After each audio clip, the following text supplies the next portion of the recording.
प्रत्यक्ष फलदायी योग साधनाएं के अंतर्गत अगला शीर्षक है श्रम योग की साधना। सृष्टि के साथ ही श्रम की भी रचना प्रजापति ने की है। सृष्टि रचना के समय प्रजापति ब्रह्मा ने यज्ञ आयोजनों की व्यवस्था के निमित्त मनुष्य मात्र को कर्म करते रहने अर्थात श्रमशील बने रहने का ही अनुद्देश्य दिया था। यज्ञ और कुछ नहीं हमारे शुभ कर्म ही हैं। वह शुभ कर्म श्रम के ही पर्याय हैं। इससे श्रम का स्थान सृष्टि के अस्तित्व के लिए एक अनिवार्य तत्व के रूप में है।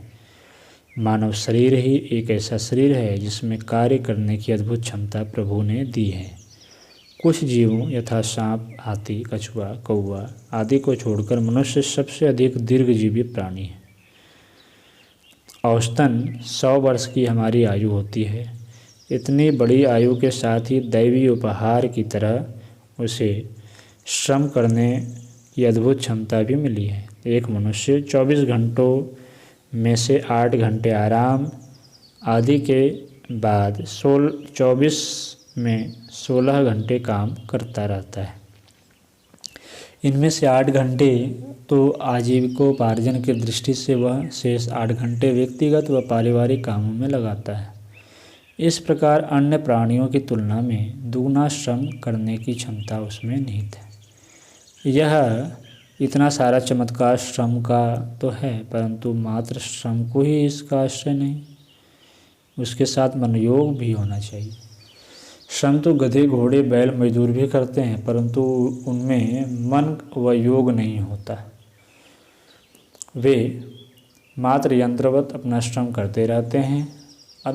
अतः उनके श्रम को इस श्रम से भिन्न करना होगा। मानव द्वारा जो श्रम किया जाता है वह उसमें जो मानव मस्तिष्क लगता है उस श्रम को हम इस प्रगति का श्रेय देते हैं। श्रम में मन मस्तिष्क के योग को ही श्रम योग कहा जाता है। मन मस्तिष्क के चमत्कारी संस्थान की महिमा तो अवर्णनीय है।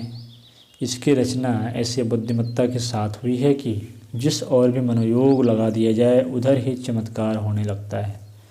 संसार में जो अनेक विचित्रताएं, विलक्षणताएं एवं विशेषताएं लक्षित हैं, उनके मूल में मानवीय आकांक्षा, अभिरुचि एवं तत्परता ही काम करती है।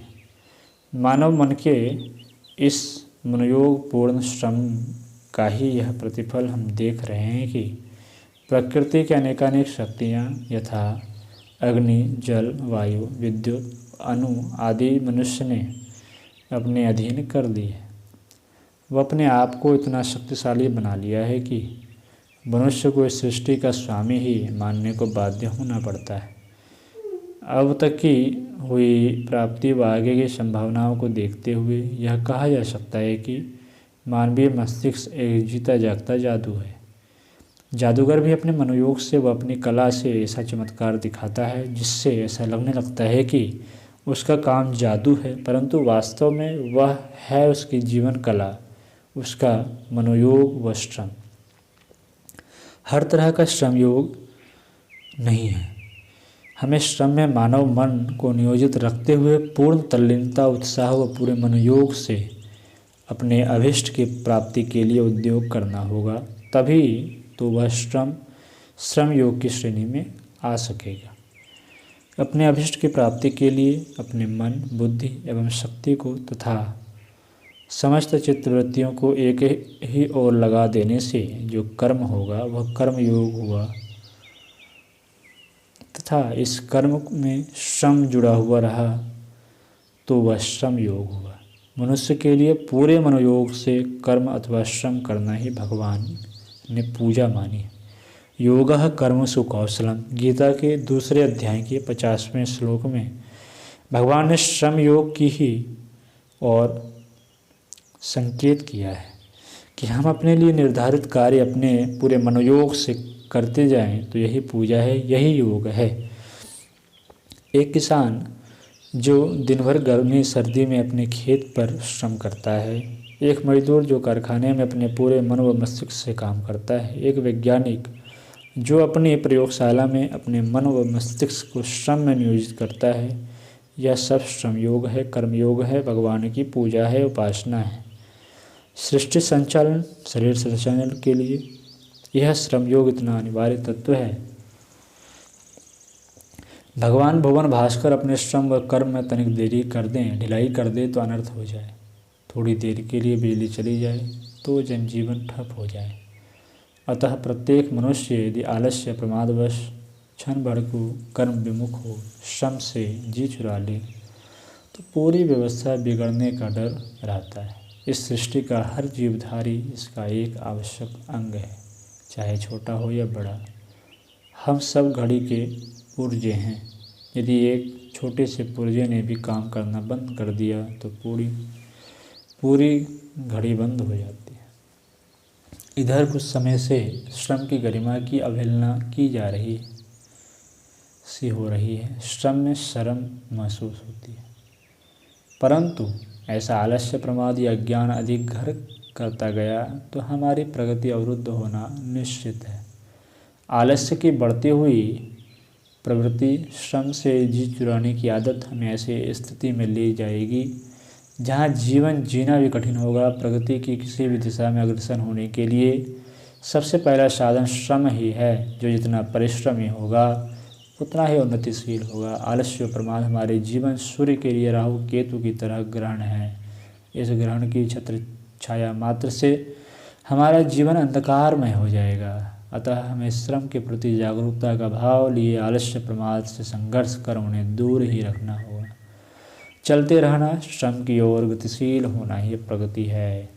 बैठे रहना तो अवनति के गर्त में गिरना है। हमारी सफलता किसी मंत्र जाप का प्रतिफल, किसी देव की पूजा का प्रसाद व किसी भगवान का अनुग्रह नहीं, वह हमारी कर्मठता, श्रमशीलता व हमारा मनोयोग ही है। हमारी भुजाओं में रहने वाला श्रमदेव व हमारे मन मस्तिष्क में रहने वाला हमारा विवेक, ये दो ही देव ऐसे हैं कि इनकी आराधना से सारी समृद्धियाँ सुलभ हो सकती हैं। श्रम के देवता ने किसी को निराश नहीं किया है। श्रम व मनोयोग के इन दो देवताओं की पूजा व्यर्थ नहीं जाती। हम इन दो देवताओं को पुर्जे और दो असुरों आलस्य व प्रमाद जो राहु केतु को दूर रखें तो हमें अपने कर्म में सफलता अवश्य मिलेगी। हमें जीवन विकास के मूल तत्वों की ओर ही अपने को केंद्रित करना होगा। ईश्वर के लिए शरीर और मन को हम सुव्यवस्थित रूप से ऐसा नियोजित करें कि निरंतर श्रम व कर्म होता रहे, वह एक क्षण का समय भी व्यर्थ न जाए। जो श्रम हम करें वह भी ऐसा हो कि श्रम भी निष्फल न जाए, व्यर्थ न जाए। मनोयोग पूर्वक रुचि से जो भी श्रम करें ऐसा करें कि उससे एक निराली ही छटा बिखरे। सजीव श्रम चाहे छोटे प्रकार का ही क्यों ना हो, वह श्रमिक के व्यक्तित्व व गौरव को बढ़ाने वाला हो।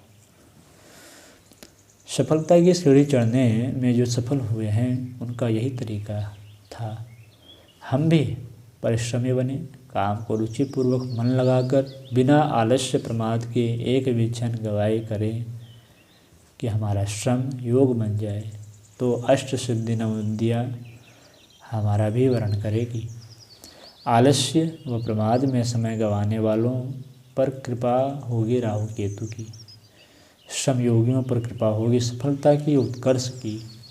कारण कि जहाँ भगवान श्री कृष्ण के रूप में मनोयोग है, जहाँ अर्जुन के रूप में श्रम है, जहाँ कृष्ण व अर्जुन के विचारों में साम्य है, जहाँ कृष्ण सम्मत अर्जुन है, जहाँ कर्तव्य कर्म में, सत्कर्म में, सद्भावना संपन्न मनोयोग में श्रम अर्थात श्रम योग है, वहीं विजय है, वहीं सफलता है, वहीं भगवान है। ओम।